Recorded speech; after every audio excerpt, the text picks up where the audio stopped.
Good morning and welcome to the Ups. Politics is made simple.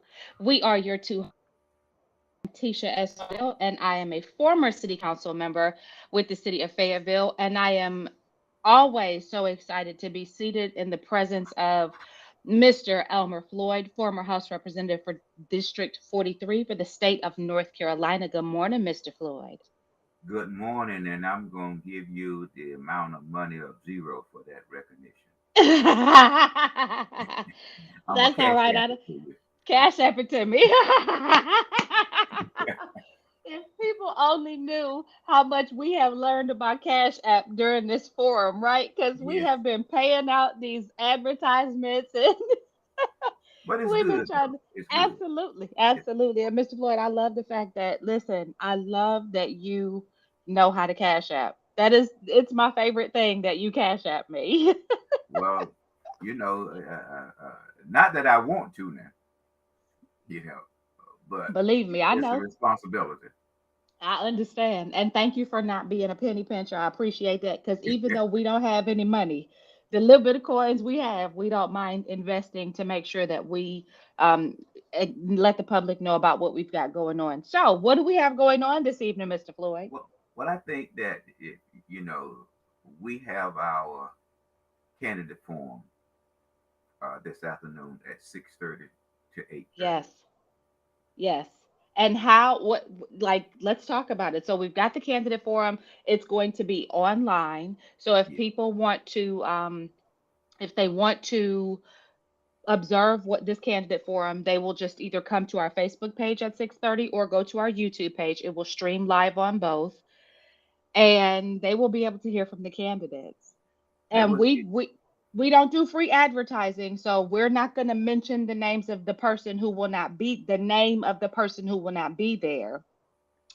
But I'll tell you that everybody who has RSVP to participate is listed on our Facebook page, and we have a very good lineup, a very good lineup. well, you know that is true. You know, just so the public will know, you know, we are going to have four segments. Yes, Okay, and each segment will be based upon last person name in alphabetical order. but it So will also be districts. So, like yeah, District 2, alphabetical order. yes, this will Hmm. be District 2 and District 5, and then the mayor. Mayor But will be last. it will be in alphabetical order. Just repeat last name so Right. that they won't think that we're trying to seek this person here and there, you know, that kind of thing. But we have an excellent moderator. We do. So, I was just so getting ready to bring that up. yeah, Phenomenal moderator. We have and Mr. Floyd, I met her during the course of the 5-4 conversation. She moderated the event at Smith Rec. And I thought she did such a phenomenal job because she reserved her own personal opinion. She was fair and equitable across the board. And then when we had her come on and speak with us, she was so knowledgeable about the workings of what was going on because and not because she listened to what people said, but because she did her due diligence and went and researched. And so it was so exciting when we sat down with Miss Williams and talked to her about moderating for us because we get Mr. Floyd, let's make this very clear. We gave her carte blanche are concerned. yes, yes. I We mean, told her what we thought was important in the and we told her, listen, you can throw all of this away or you can pull from what we're telling you. But ultimately, you get to ask the questions that you believe this community wants the answers to. and she had, you know, she had done a lot of research on our community about issues and where we are, as it relates to certain issues and concerns. So I think that this program is going to be one of the better candidate forums, in the community at this particular point in time during this particular election cycle. So we're just asking you to tune in and find out, that sound bites, nice, beautiful signs are good, but you want to hear, what the candidates have to say and whether or not the candidate themselves have an understanding of city government. Right. And we're just talking about city government now. We're not talking about county government. We're not talking about the state government. And we're not talking about should the city of Fayetteville fund the county school system. That's not the issue. We're talking about city. Right. Because ultimately, we want to know, do you know the job? Do you True. know the job? Because you and we were talking about this earlier. When I ran for office, I came in completely green. I knew nothing. I knew no one. All I knew was this was what God wanted me to do. And Mr. Floyd, before I stepped foot out into the community to campaign, went to any candidate forum, I first learned exactly what the job was. I looked the Constitution of the state of North Carolina, and I looked at how that outlined what the responsibility of a city council member was. I looked at the city of Fayetteville's, their website. I went through all of the information regarding how the job was done. I studied before so that by the time I started talking, I knew what the job was. That's And key. if you got to do that. If you're not to get the job, are you going to do your homework to do the job? That is key.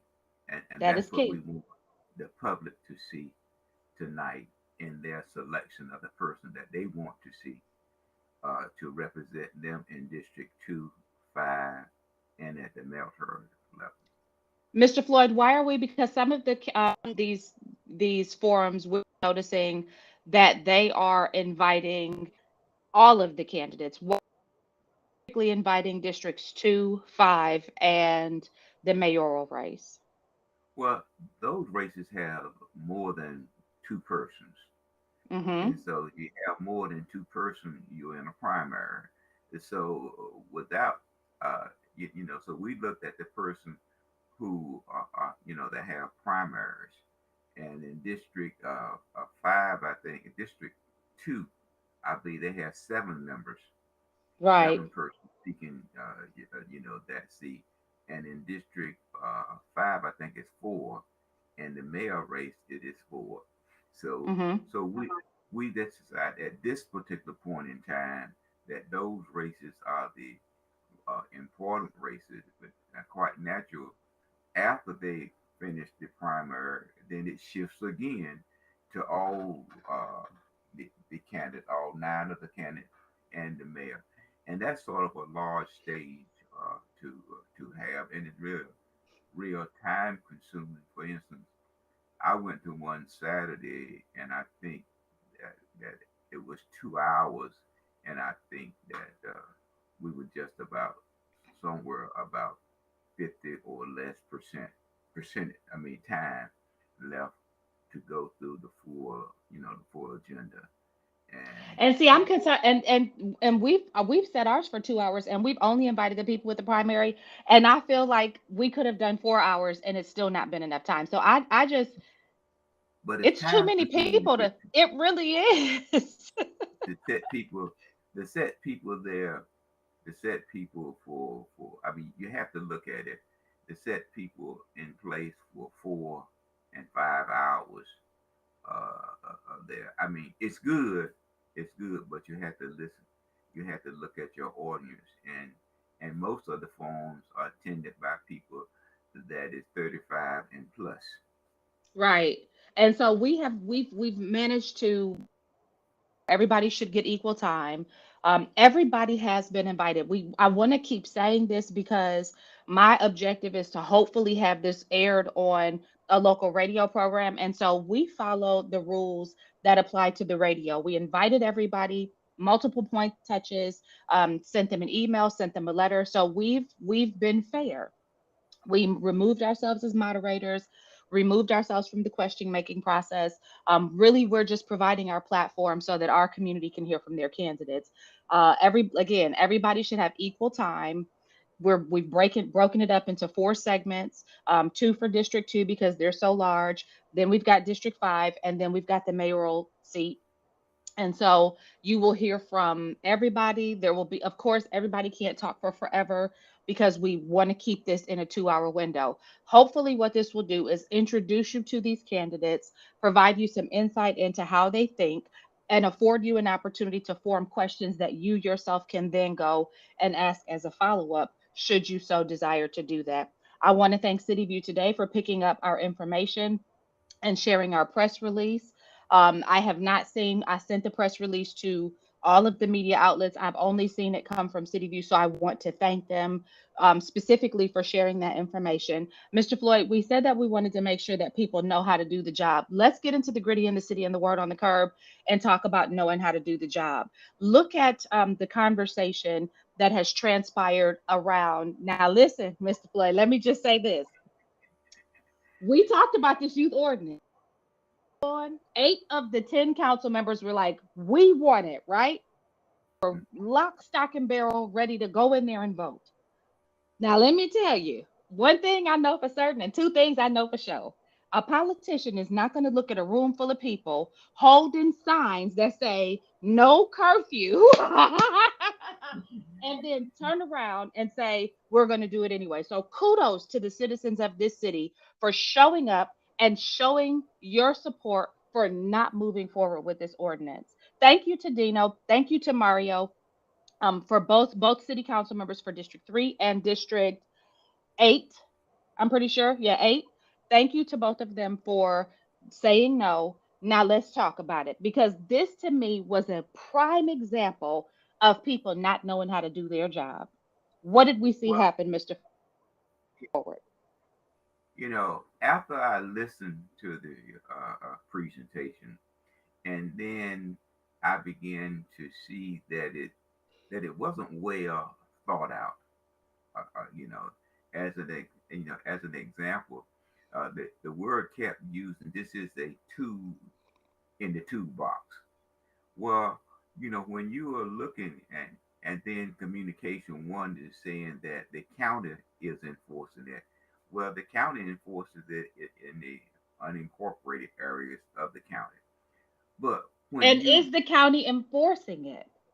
well, that's the question that could be addressed, and by the council to the staff to find out how is the sure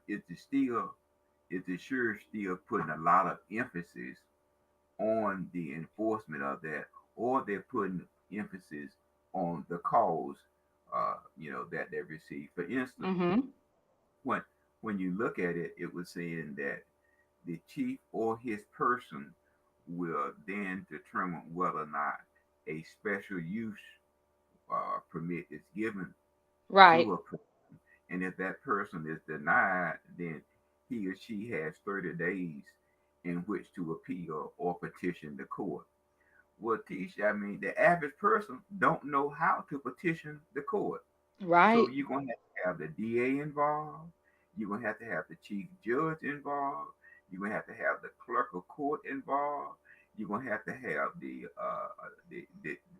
bar association, because the average person is going to have a lawyer in order to petition the court to get this special use permit. Because And they in don't know order how to fill out that document. And Mr. Floyd, here's the thing. The same way how when we were having conversations about public health, the same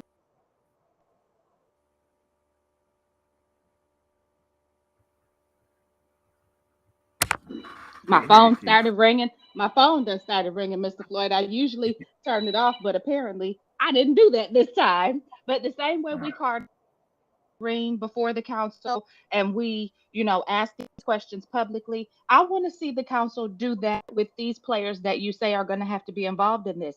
Bring them into the conversation, bring them into the discussion so that we can hear from them directly what they think, feel, or believe, or how this will should be implemented. But I'm gonna tell you something. After looking at how everybody showed up this morning, when I was thinking about this conversation, I'll tell you what it reminded me of. You remember when Derek Thompson said that they could change the terms of the council and they didn't have to communicate with the community because they could do it if they, like, basically if they wanted to. That's what this reminded me of. And you saw how quick the council fell back off of that when people started saying, wait a minute, that's not I how this mean, works. and that's what pol- one thing that I always say jokingly at meetings that I attend, after politicians don't read well, but But one they can thing they count. do is secure, they can count. Yes, sir. They can count now that so that's the concern. And then again, I think that if you want to look at it, you also got there for the mayor association to see if other municipalities want to adopt the same This ordinance that ordinance. Mm-hmm. that the county has. Absolutely. You see, because if a gentleman lives in Eastover and work in Fayetteville, or if he live in Spring Lake and work in Fayetteville, well, Spring Lake may not have the ordinance, but he got to travel from Fayetteville to get to Spring Lake. You Mm-hmm. know, so there is some concerns there, and I just wish that more time and more effort is put towards this, and just don't vote on emotions. Emotion. You know, That's what I'm ready to ask you. So we led into this by my comment that this demonstrated that people really don't know how to do their job. And the reason that I made that comment, let me go ahead and just clarify my statement, is exactly what you just said. This is a reactive emotional response to what they believe the epidemic of violence in the community may be stemming from.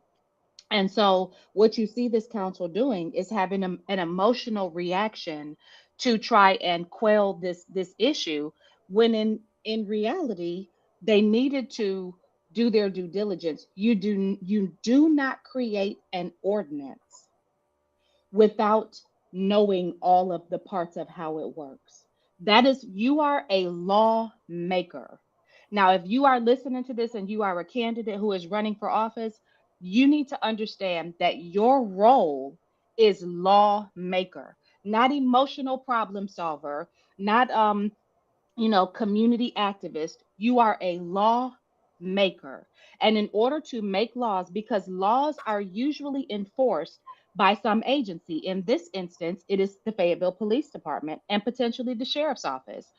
So if you are going to create a law that is enforced by an arm of the community that works with criminals, you need to vet this law. but Teach, let me say this, Teach, and there's some say that based upon the last statistical report that the chief presented to the city council, it had 14,000 plus African America has been with traffic stops. In a other zip code 7. Many Hmm. people feel that it is another tool To that will stop and increase, frisk. you know. And I'll say this, and let me say this, because I don't, and I want to be clear, because I support the Fayetteville Police Department and I support Chief Braden. So this is not an indictment against either of those arms of our community. Let me say this. I had occasion to speak with a police officer recently. And during the course of our conversation, I asked specific questions.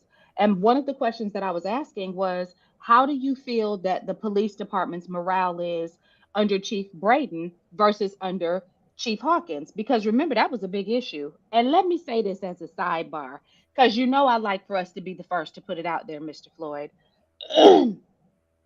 Without divulging details and without being too specific, former chief former chief of police for the city of Fayetteville, Chief Hawkins, she was forced out of the city. You know that, right? I have an understanding of that, yes. Okay. So I believe, and I'll say this, let's say allegedly, okay? she was forced out of this city. I believe that it was an instance of, well, I'm not even going to get into that part, but there's currently a complaint against the city of Fayetteville that stems from that forcing out.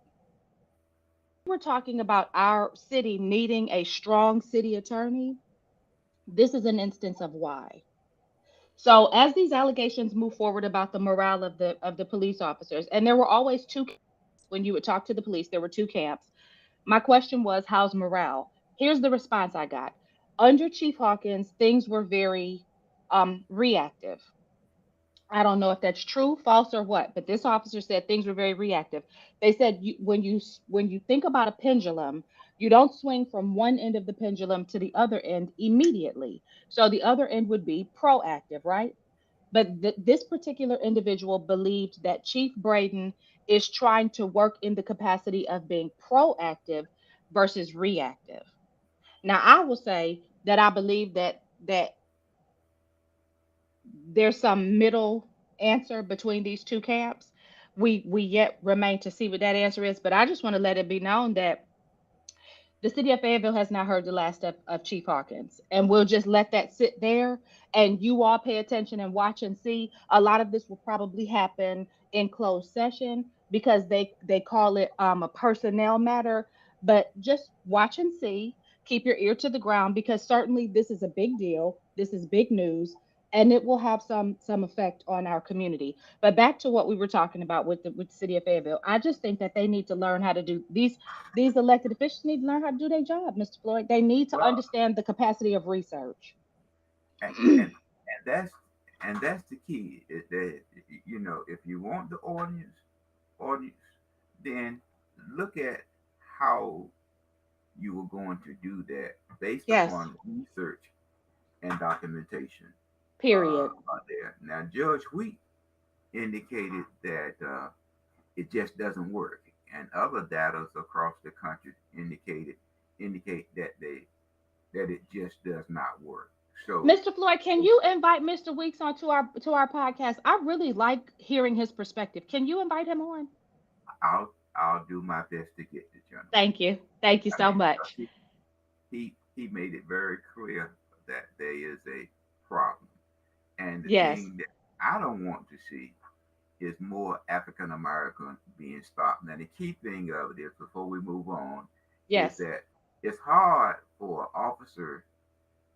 I'm gonna use this as an example. You going towards Methodist College, and you coming towards downtown, and the officer stop you. Well, it's not likely that he's going to pull the car in front of you and stop you. He's Right. going to pull the car. He's going to stop you from the rear. So I don't know if you are 16, 18, 21, or what. And so the action is going to start at that particular point because I don't know your age. I'm stopping you for whatever violation that it Right. is, a probable cause stop. So, but Right. I just that more time and more effort is put into this before a decision is being made. The public at this particular point in time think that it's not a good idea. Senator Applewhite think that it is. So, that's not surprising to me when we were dealing with driving while black some 12 years ago, and the data, if it continued at 14,000, would be the same as it was again 10 years ago, that it's going to be at the end of this year 28,000 African Americans being stopped. Right. Right. Well, we'll just have to wait and see how that turns out. I know we typically go city, then county, then state, but I want to tie this county article into a city conversation, and that is the land transfer that the school board unanimously approved. So we saw recently during a city board meeting that the school board unanimously approved the transfer of two parcels of land on B Street to go to the county in order for the county to build a homeless shelter. Now, this property is stated to be situated next to FTCC's Education Center at 225 B Street, right? So, Mr. Floyd, the reason that I tie this back to a city conversation is there's another article that came out that indicated that the city of Fayetteville, when they cleared the two homeless camps, indicated that more than half of the people from the camps are in temporary or permanent housing, and that city staffers, along with nonprofit organizations and volunteers, are continuing to work with the rest of those individuals in order to get them housed or get them relocated. So, I guess my question in that would be one, where's the collaboration between city and county? Because if we have if the report is housed half of the people who were in these encampments, what are we doing? What are we You know, for it? Because we just built a homeless day center. Why wasn't this conversation taking place congruently so that in relationship to this homeless day center, you've got also a shelter? And if we're housing people, like what is the city really housing people, or do we really still like what are we doing? well, as it has always been said, there's lack of communication between the two governments. The question always remains and reminded of people who is going to be in charge. So we look at who is going to be in charge before we start advancing whatever changes that we need to make. Mm-hmm. Today, we've had discussion about using hotels, motels, and all of that, for temporary housing quarters for the homeless. Now, the the county and also the chair of the county commission, she's also looking at this same concern. But the key question of it is lack of communication. And so, Clearly. uh, you know, we talked about the those person with the curfew. If they cannot locate their parents, then they will go to the Department of Social Service. And Mm-hmm. I do believe that those agencies, attorneys, say that we are already overworked. We need we are not being sufficiently paid. No communication, no communication. Because when you say, so back to what you're saying with the youth ordinance, again, this is a demonstration of no communication. Because we also saw an article come out that indicated, and I had a conversation with the county commissioner about this. They have been essentially infighting about what to pay their attorneys. Finally, there was some success where the county said, we got to pay them more. Mr. Floyd, why was it a conversation of how much they should pay the county attorneys? Well, it's very simple. I can go next door and make $94,000 a year, and I can still stay in Cumberland County. Right. And the issue was that Cumberland County had a shortage of attorneys that were working with DSS, which means when you and the reason that's important, listen to me, people that are listening, that's important because if you have cases that are coming before the courts that involve your children, so your child got picked up and now you got a case coming up. Your case cannot be heard if Department of Social Services does not have an attorney to represent Department of Social Services, which means even if you hire an attorney, you still got to wait, which means that your child is still caught up in the system, not because you cannot do your part, but because the county cannot do theirs. Well, it just with some type of reason, I look at and coming right back, I Hmm. look at the city attorney, and doing all that she was able to do in guiding the city, uh, but yet still it wasn't enough there. But she was able to go to a little small city up the road, which is which is one of the which has about 900,000 community. that has about 900,000, and she may be making just a little bit more, not that much now, but just a little bit more, And taking not as an assistant city attorney. Not as she is the city attorney. now, and that's for, so you have Charlotte and you have Raleigh, and she is the city attorney for the city of Raleigh. So you Hmm. look at, are you paying the people sufficient enough in order for them to do the kind of work that you want them to do? And are you creating or removing barriers that allow or prevent them from effectively doing their job? Because I think, and I'm gonna say it until until I believe that a part of why we lose good talent at the city of Fayetteville is because we have a culture of disrespect that permeates from the council outward to the staff. And when you have a council that, first of all, does not have a regard for one another professionally, and then who do not respect the work that their senior staff members put forward, and openly display a disregard for that, you have problems and you have people that don't want to participate in that culture. But Mr. Floyd, when we look at this lack of communication, I think it's important for people to remember that it affects us in so many ways. It affects our money because we are the depositors into the county and the city's checkbook. We make the deposits. And so when we're making deposits into the county's checkbook and the city's checkbook, and they're not communicating about how to best spend the money, they're writing checks out of both checkbooks to solve one problem. Well, only thing, if I may say, I like the county now because in the past, as it relates, they even send you a slip to let you know about how you pay your taxes. Now you got four, Right, 5 months to pay them before they're delinquent, and it right. allowed me to use my money wisely.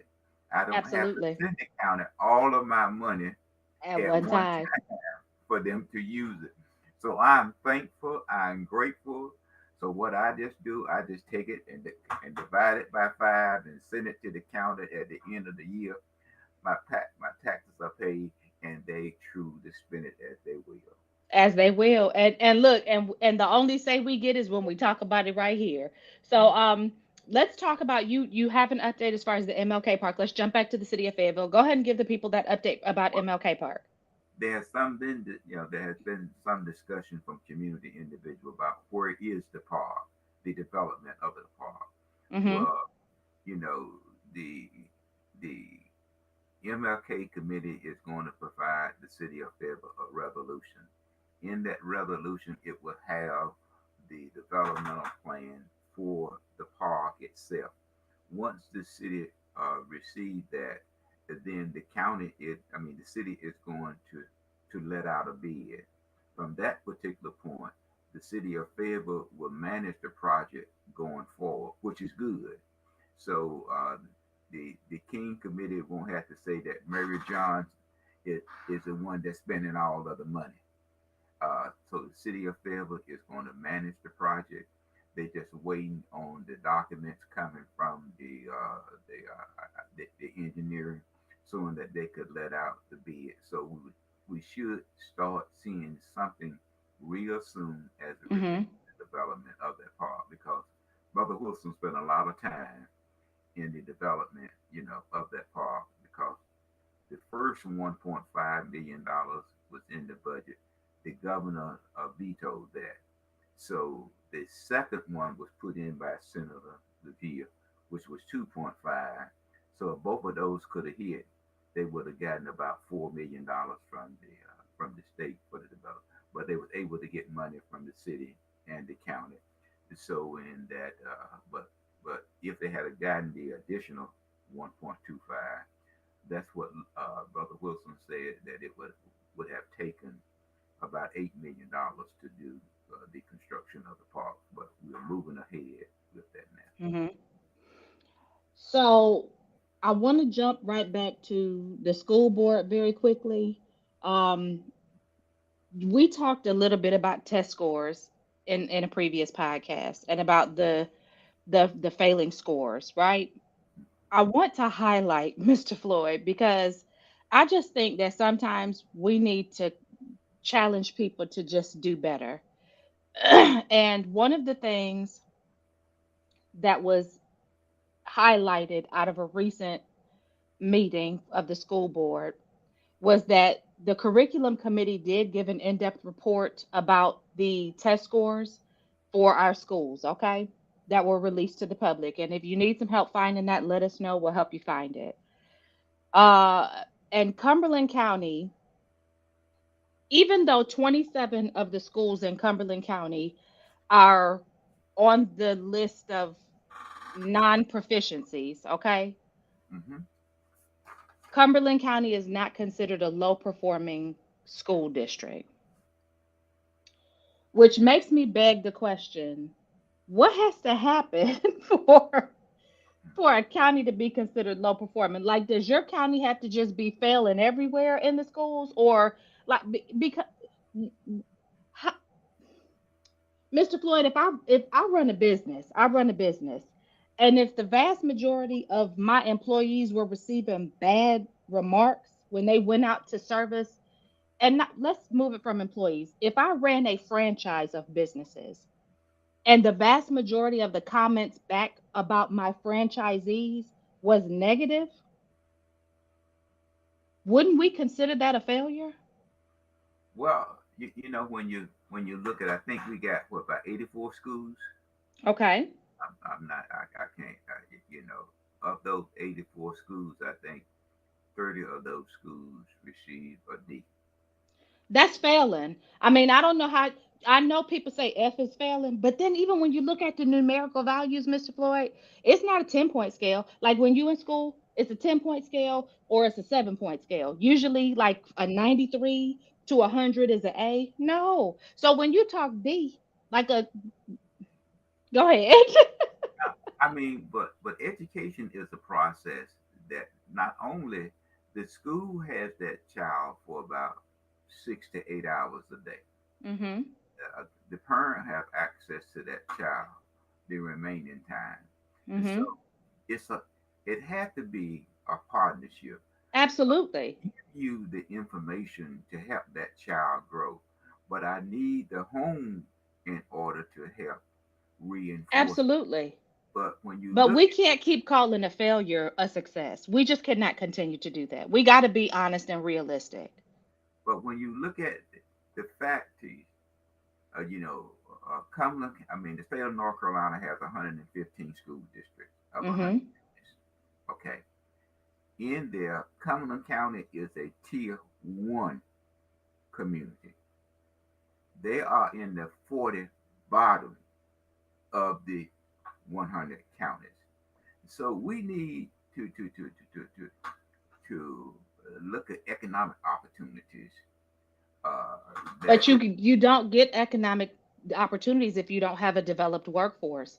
And I think and please understand, audience, that I'm not pointing fingers at the teachers. I'm pointing fingers at the system because I believe that teachers teach because they want people to learn.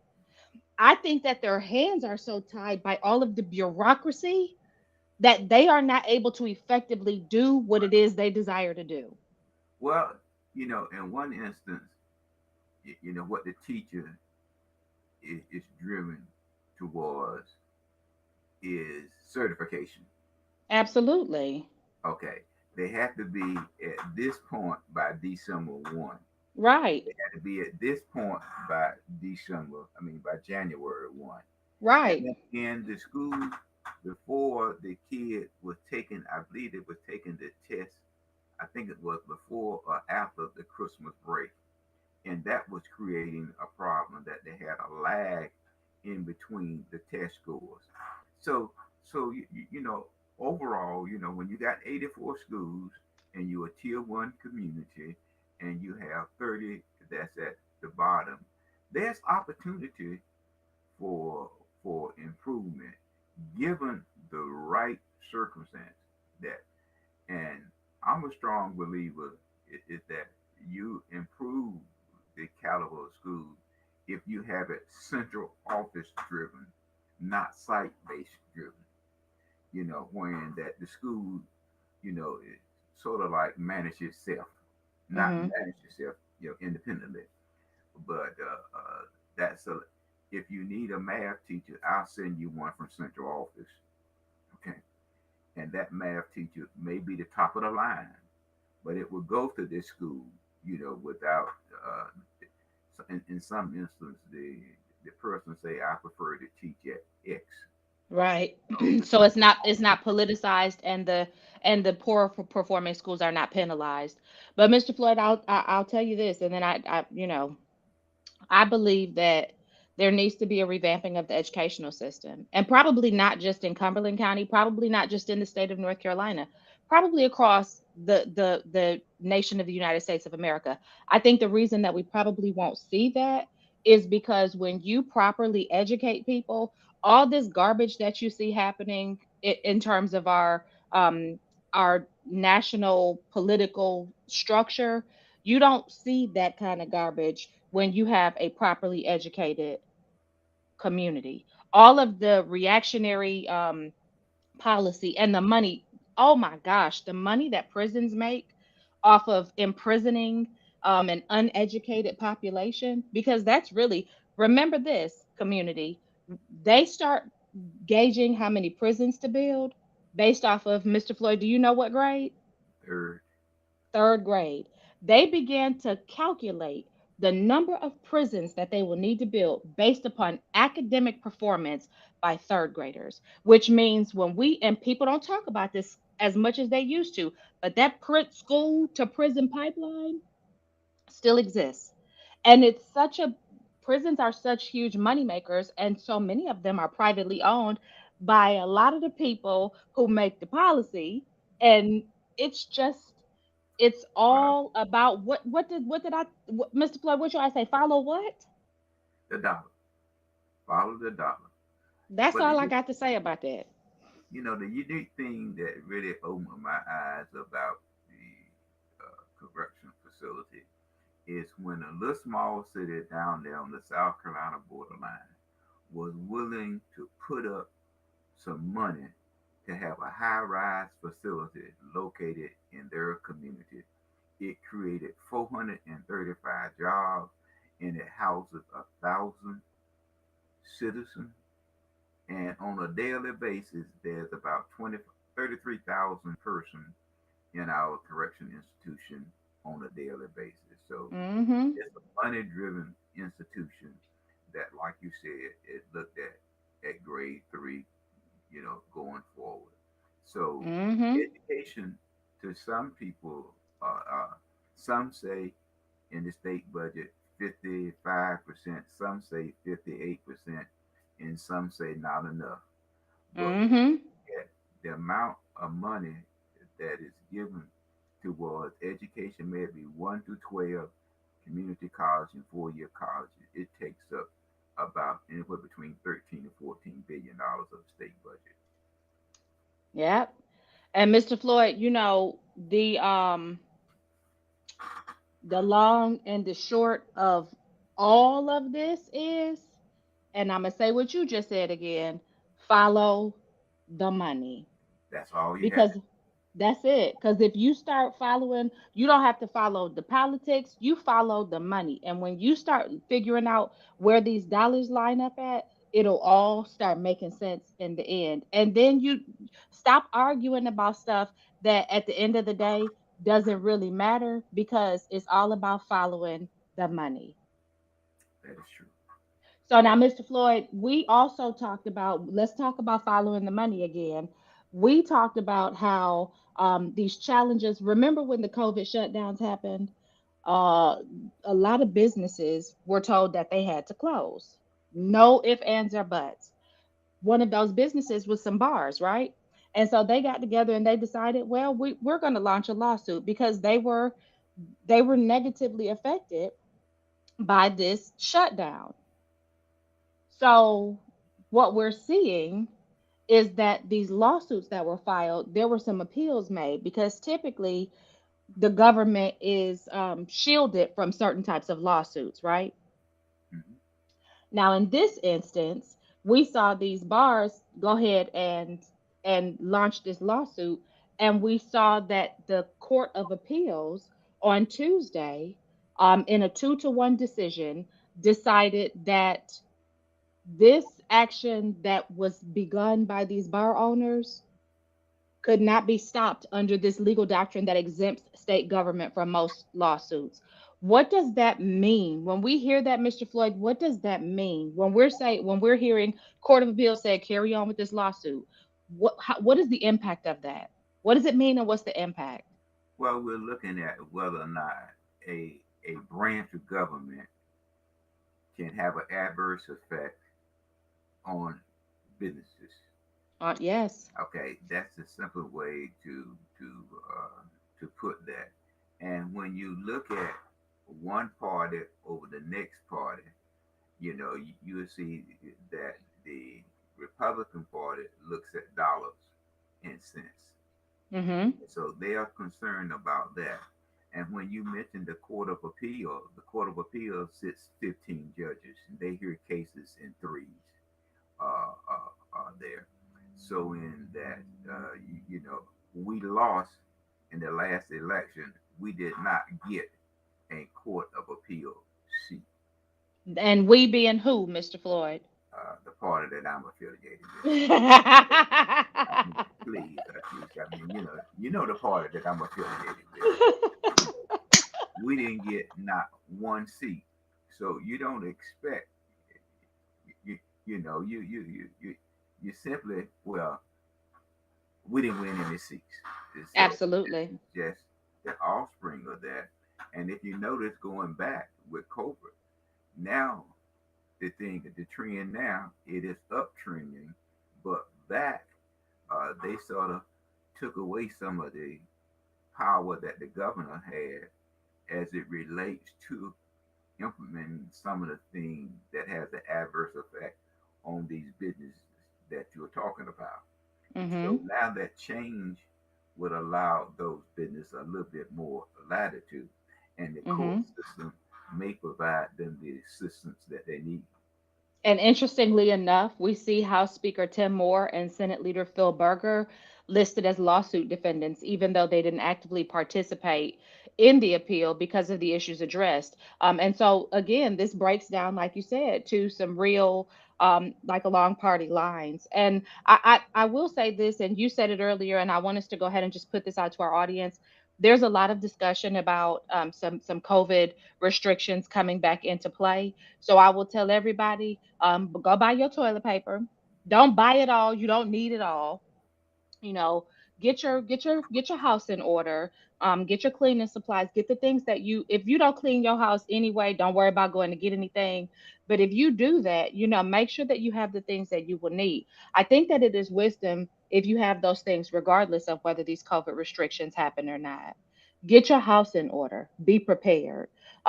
Now, a few weeks ago, we talked about Michael Morgan, who is a state Supreme Court justice, right? Am I And saying that correctly? he resigned now.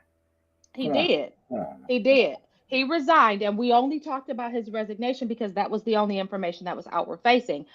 And my initial suspicion was that he was resigning um, for the reason to run for an office. I didn't know what office, but that was what I was kind of thinking.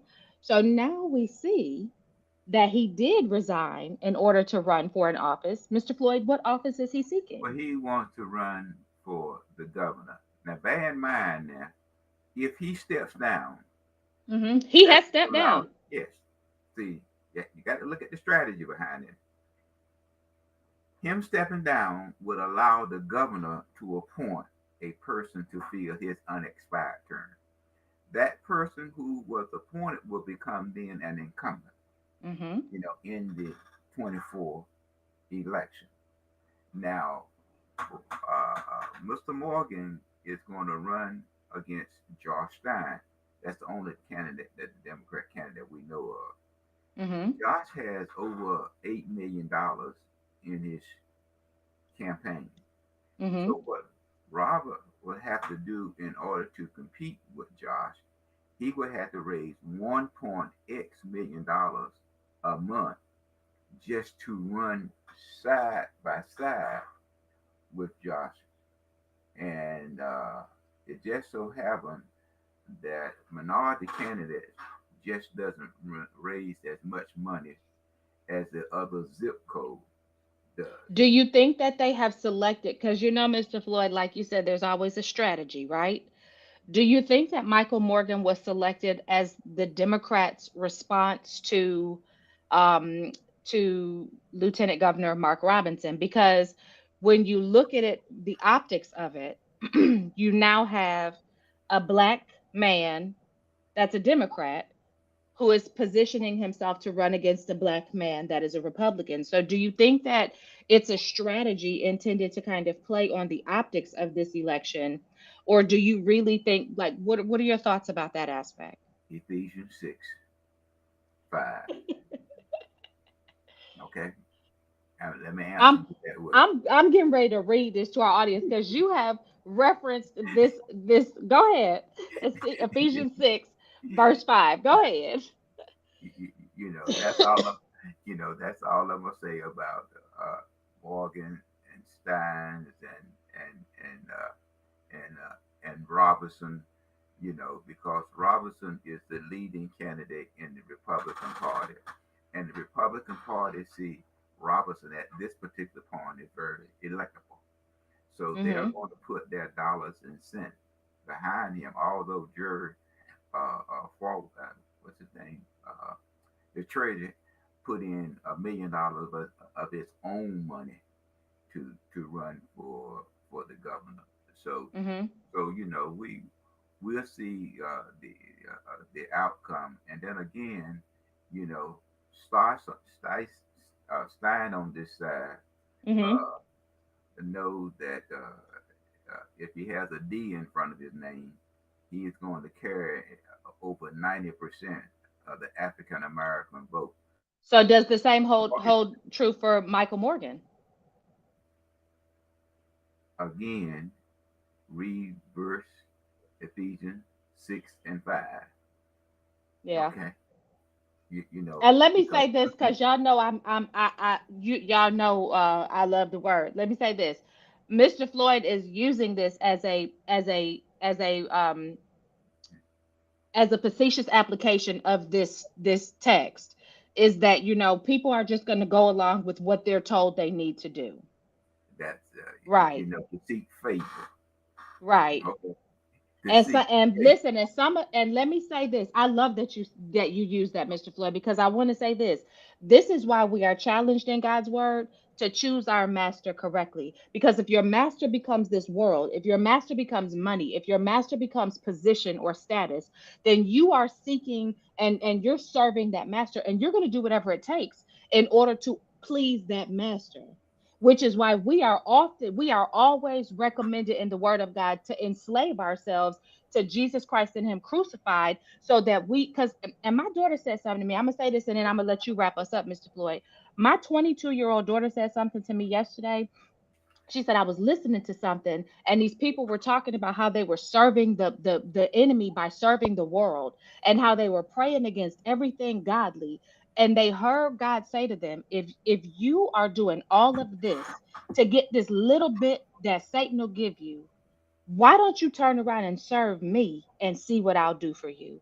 And so I say to our community, even as, and I called Kathy Jensen and told her this yesterday, because somebody called me, and let me say, Mr. Flood, may I have a moment to just address something that was very nasty? You know who you are. I'm not going to say your name because I'm not going to give you any press. But don't you ever call me and ask me to participate in your nonsense, because that's nonsense what you're trying to do. You don't try and gotcha somebody that you want to unseat. Run a clean, reputable campaign. If you believe you're the best person for this job, run your race. Run it clean. Talk about how what you can do, but don't ever try to use me as a pawn in your manipulative tactics, because regardless of what you might have heard, I am not that woman. Now, Mr. Floyd, back to what I was saying. I let Miss Jensen know it ain't much y'all can do. If y'all are not going to bend your knee to the cross and him who was crucified on it, it's not much y'all can do. So Don't burn yourself out trying to find a solution to a problem when the solution already exists if y'all aren't going to implement it. So y'all stop chasing after this garbage and go after the real prize. Go after the real prize because Mr. Floyd, Ephesians 6 and 5, that's real. Well, That's you know, real. that's and as we close, we don't have a state budget. We don't We have a budget still. follow the dollar. Yeah. Follow the dollar. It's very simple. The House and the Senate can't agree. The Senate say that the House moved the poll from 40 to 61 votes, Hmm. but they were saying that there was an agreement that it'll be included in the budget. So you have the Senate leader want these casinos and they want video poker. They've already purchased land. And the Senate leader, that's Phil Berger, right? I do believe he is. Okay, yeah, I ain't with that. Mr. Berger, I'm not with you on this one.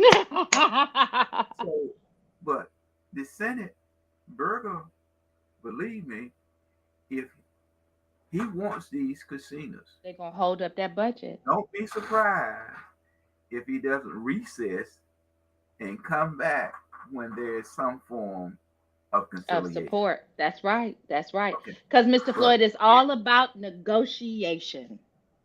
that's what I'm saying. I mean, and that's what he is doing as it relates to his role as the leader and any politician. But my county don't realize what negotiation is because if you negotiate in Cumberland County, they would unseat you. Yeah. Okay, Yeah. they would they would unseat you. So the gentleman, and if you're familiar with Nash County and Edgecombe County, they're divided by a railroad track. Okay. They've already purchased the land in Nash County for this casino. So for them, So it's a done deal. yeah, and they already have a person who is going organization who is going to put up $50 million to jumpstart this economic development. So follow the money. Right. Follow the money and look at your representative and see what I always say is your representative is going to be FedEx, Amazon, UPS, and then traveling behind you is the United States Postal System. Mm-hmm. Can they deliver? And Mm-hmm. you cannot deliver anything by being a tree that does not bend when the wind blows. Absolutely. Now, Mr. Floyd, I want you to just close us out. What is there now? There's so much good in the worst of us and so much bad in the best of us that behoove none of us to sit down and talk about the rest of us not doing. That's right. And that's the gritty in the city and the word on the curb. I love y'all. As always, just remember, like who is your master? What is your master? I love that, Mr. Floyd. What is your master? Because whether you like it or not, you gonna serve your master. Whether you like it or not. Who is your master? That's what they expect for the 301 to follow. Absolutely. And so I just want to say, because it just Except like for I the was just 301. oh for sure. And I was just absolutely overwhelmed by this feeling of like I just got a little sad. So I do want to say I really miss Ted sitting on this with us. Like I miss seeing his face on our podcast. We have not forgotten him. It'll be a long time before I don't want to see him pop up. And we maybe for the rest of the time we do this, but to his family, we're still grieving with you. And to the community, thank you for continuing to remind us as you find out that our loss is your loss too. So we thank you for that. And we'll see you at 6:30. 6:30 tonight, right back here, 6:30 to 8:30, and I think we're in for a good time. You won't see us. They won't see us, Mr. Floyd. That is correct. And we will be back in studio, so it's going to be a beautiful. We're going back to the pretty room for the day. Oh, But we'll see y'all tonight. Y'all have a great night and look, follow the money.